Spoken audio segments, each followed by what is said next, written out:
Imagine right now you teleported into the future.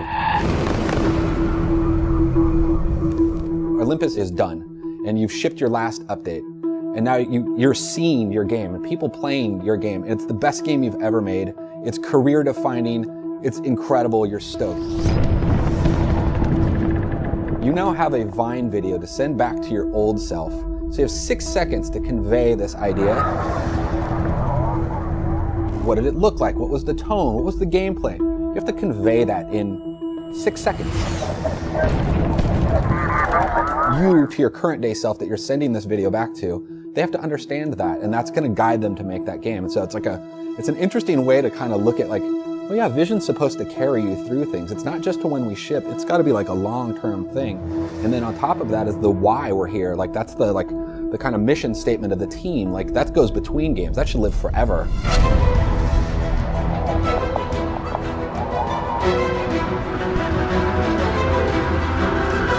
See the mountain, you're not sure how to get there. You want them to discover what they need to do.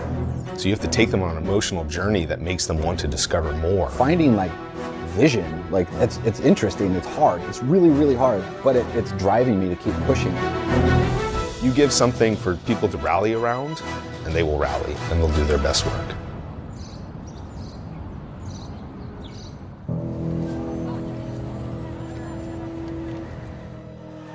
Five years ago, there was such a focus in the industry and in our medium of the blockbuster mentality, and it kept escalating year over year. The middle end of gaming has like dropped out. AA games are kind of like dead now, and it's pretty much AAA and like indie games.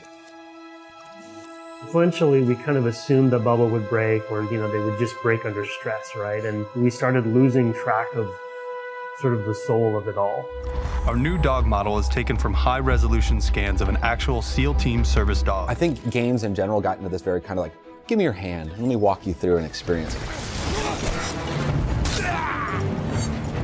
I think that's something we can learn from. I don't think it means leave and go start an indie studio. I think it means we've just lost that soul. That's what Halo 1 did so well, was that like, I'm in a big space and I have to kind of figure out what I'm gonna do next. And it didn't tell me what to do, I just had to find my way. Yeah, there's the impact. There's nothing we can do. That feeling that Halo gave a lot of people.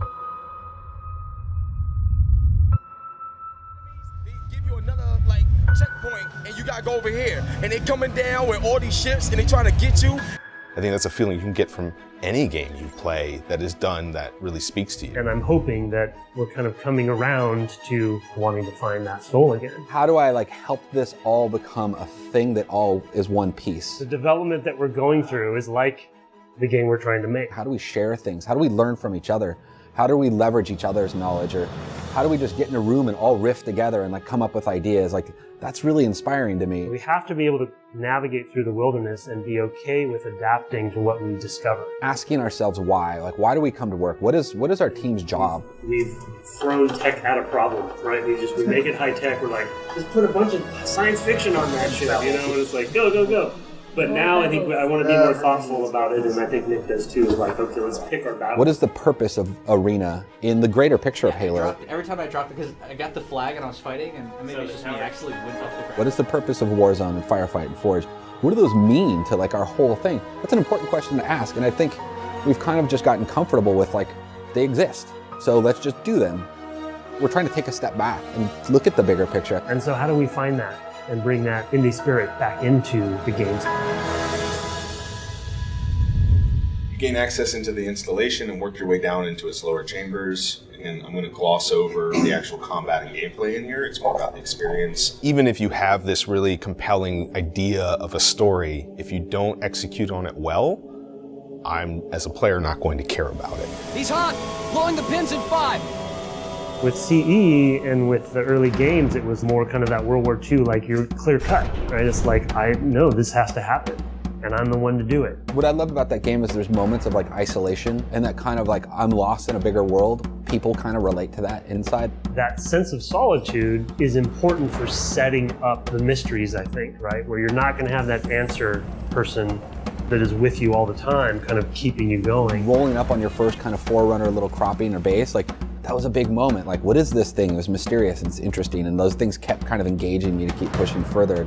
We don't want people to be around and explain what's going on. We want you to explore and discover. We are in a franchise where a lot of mysteries have been solved. You must be silenced. So to regenerate that mystery like CE is a new challenge for us. You allow them an audience.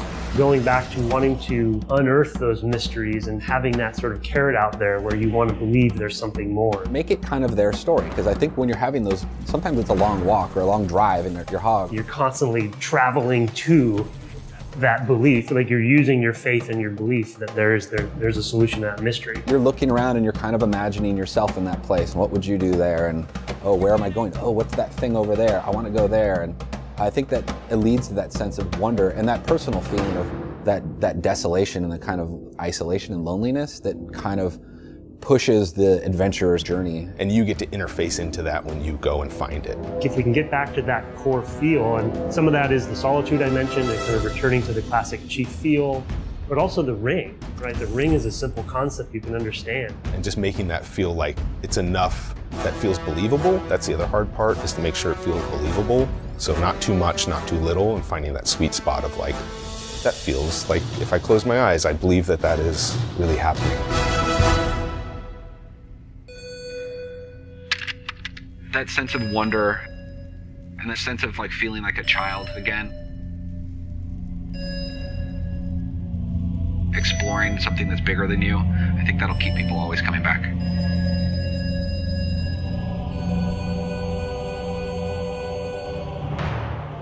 I feel like any creative person worth their salt wants to make something great. I think my passion earlier in my career was my passion to just succeed and do well. Halo is one of those franchises that is the perfect foundational kind of landscape to have that occur upon, right? Because it is about greatness. Chief and all the other characters, right? They are characters that have achieved greatness. Before it was about getting it done and working overtime and hitting our dates and stuff, and that was very important to me. And now that's not. To me, that's just something maybe you have to do if you made bad mistakes in the beginning, right? To me now, it's like we need to set ourselves up for success with a good idea. The power of names sometimes, right? The Halo or the Flood, right? Like those are very memorable things because there's weight to them, and belief and faith, that's a part of the foundation of the franchise. If we can get to a point where the community is buying into where we're pushing it and where we're trying to drive Halo forward to, then I think that's when we'll see a success. There's a correlation there. It's not just belief in the franchise and in the medium in the game, but in the team. I'm actually pushing on everybody to start thinking, as what is that last thing you want to ship? That last update, what is that? Where do you want your mode to be when you ship there? And we're going to aim in that direction. Once they feel both accountable as well as empowered to own an experience and drive it, you're going to fuel that kind of daily just excitement for, okay, this is the thing, this is the mountain, this is Mount Olympus that we're going after. And the more we can define what we're making, and both emotional and technical and design and art and all those things, visual, the better we can start aligning people's skills. As long as we build solid foundations, we can keep growing that experience in really solid and meaningful ways. Similar question was asked of me back in college. What drives you? What makes you want to do this thing? And my answer was, I want to make people happy. We have a foundation. We have this amazing franchise. The other way to say that is I want to make people feel something. We now have the right people to do something that is actually an evolution in a meaningful way. It's not just about the art.